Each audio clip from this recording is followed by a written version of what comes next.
지난주 아프간인 390명이 탈레반 위협을 피해서 한국 땅을 밟았습니다. 정부는 이들을 난민이 아닌 특별기여자라는 지위를 부여했는데요. 오늘 에필로그 Y 시간 난민인권 네트워크 이현서 변호사와 함께 아프간인을 두고 언급된 여러 표현을 되짚어보겠습니다. 지금 바로 만나보시죠. 안녕하세요. 에필로그 Y 유다원입니다. 최근 아프간 사태 이후 난민 이슈가 또다시 화두로 떠올랐습니다. 아직 우리나라에서는 낯선 난민의 정의는 무엇인지, 우리가 잘못 알고 있는 부분은 없는지 제대로 알고 뉴스를 본다면 도움이 되실 텐데요. 오늘은 난민인권 네트워크에서 활동하고 계신 이현서 변호사와 함께 자세한 내용 알아보겠습니다.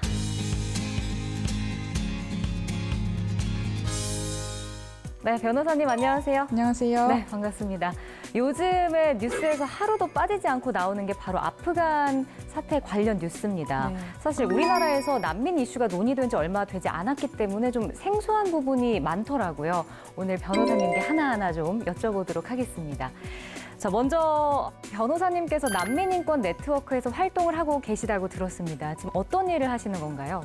난민인권 네트워크가 이제 그 난민 지원단체 전국 단위 연대체이고요. 네. 이 난민 제도와 관련된 좀 국가적인 정책이나 제도의 부분에 대해서 좀 입법 운동을 하고 또 관련해서 이제 난민이라는 개념에 대해서 네. 시민분들에게 그 인식을 제고하는 그런 역할을 좀 위주로 하고 있다고 보시면 됩니다. 네. 어떻게 해서 이 일을 좀 시작하게 되신 거예요?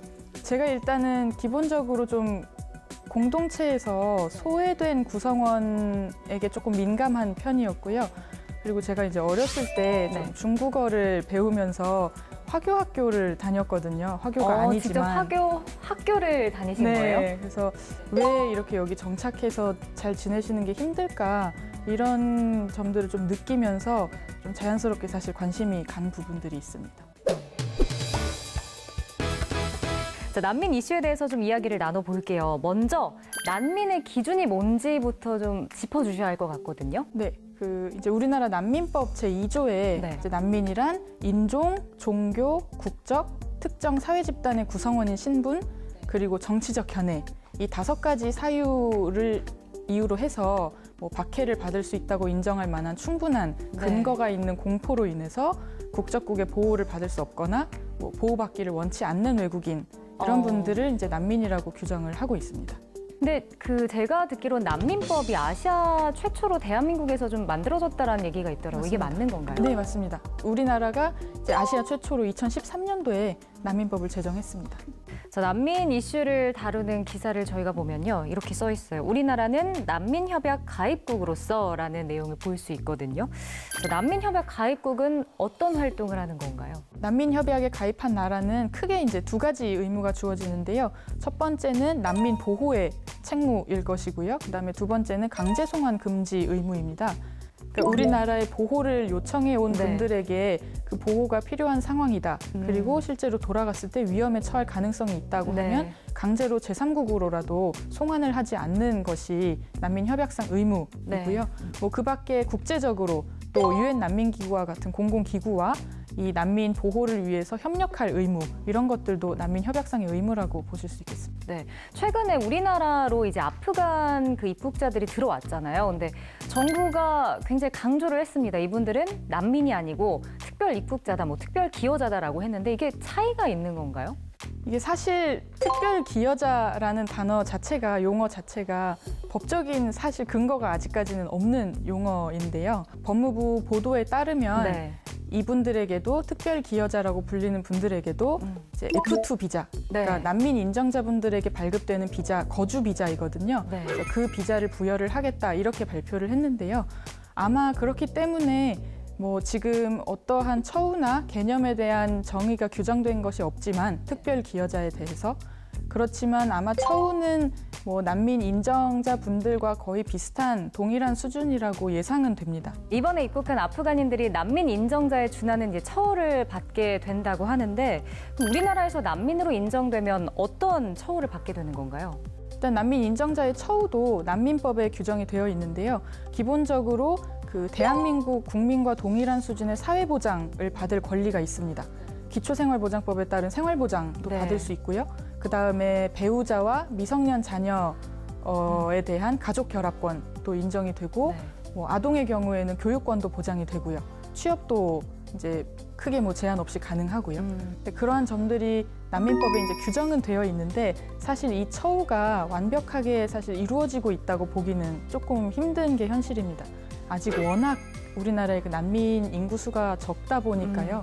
또 조금 인프라가 좀 갖추어지지 않아서 네. 어려운 점이 있습니다. 지금 비율이 좀 적다고 말씀해 주셨거든요. 실제 그럼 난민의 지금 비율이 어느 정도 되나요? 일단 우리나라 인구가 5천만 명이잖아요. 네. 그중에 이제 외국인 인구가 한 250만 명으로 추산이 되거든요. 그중에 난민으로 인정받은 분들이 1,000명 정도입니다. 이게 난민으로 뭐 인정받기가 좀 어려워서 이렇게 숫자가 적은 건가요? 뭐 어떻게 봐야 될까요? 아까 말씀드린 것처럼 그 난민법에 따른 난민 사유에 해당하는지를 이제 심사를 해서 그 난민 지위를 인정할지 불인정할지를 이제 결정을 하게 되는데요. 그 과정에서 그 난민이라는 발생 사유의 특수성 때문에 네. 그 해당 국가의 뭐 정치, 사회, 경제적인 측면이라든지 뭐 이런 역사적인 맥락 이런 것들을 담당 공무원이 좀 명확하게 알아야 될 필요가 있습니다. 네. 근데 지금 인력도 많이 부족하고 또 통역사의 경우에도 이게 언어가 통하지 않으니까 통역이 필요할 수밖에 없는데 그 경우에도 이 난민의 진술을 제대로 통역할 수 있는 그 전문성이 부족한 경우가 많아서 일선에서 또 일하시는 분들의 고충도 당연히 정말 크실 텐데 네. 아무래도 좀 심사가 부실하게 이루어지기 쉬운 구조가 지금 있습니다. 저희 난민 수용에 대해서 사실 뜨거운 감사로 떠오를 네. 수밖에 없었어요. 찬성하는 분들의 얘기를 들어보면 뭐 아까 말씀드렸다시피 한국이 난민법을 만든 뭐 최초의 아시아 국가이기 때문에 좀 인도적인 차원에서 해야 된다라는 분들도 있고 반대하는 분들은 뭐 경제적인 부담, 국민이 지라는 거냐 아니면 뭐 정치, 문화, 종교적인 차이, 뭐 테러 범죄 이런 것들도 있었거든요. 어떻게 생각하시나요? 첫 번째 경제적 부담에 대해서 조금 말씀을 드리자면 2020년 기준으로 그 난민 관련 예산이 편성된 것이 24억 6,700만 원 정도가 네. 됩니다. 근데 이게 정부 총 예산의 0.0004%예요. 또 그마저도 이 난민분들한테 직접 돌아가는 게 아니고 뭐 통역비라든지 이 담당 공무원의 출장비라든지 이런 행정적인 인건비로 쓰이는 비용들이고요. 그다음에 그 긴급복지지원법에 따라서 이 난민 신청자분들이 생계 지원을 신청을 할 수는 있습니다. 이게 1인당 이제 1인 가구 기준 월 한 40만 원 정도 되거든요. 그것도 이제 난민 신청자의 5%, 6개월 요 정도밖에 못 받는다고 6개월 보시면 이후에는 어떻게 이제 알아서 살아나가야 되는 거죠. 그렇기 때문에 사실 난민분들이 들어왔을 때 우리나라의 국민들의 경제적 부담이 가중될 것이다라고 하는 것은 사실상 그러한 부담이 거의 없다고 보시는 게 맞는 수준이고요. 네. 그다음에 이제 두 번째로는 뭐 테러와 같이 범죄를 네. 우려하시는 분들이 많은데요. 이러한 것들도 사실은 가짜 뉴스에서 기반된 게 되게 많았습니다. 그래서 사실 생각을 해보면 이제 2018년도 그때 당시에 그런 우려가 범죄 우려가 많았었던 거에 비해서 지금 사실 아무런 우리가 우려했던 일들이 일어나지 않았다는 점을 좀 상기를 해주시면 좋을 것 같고요.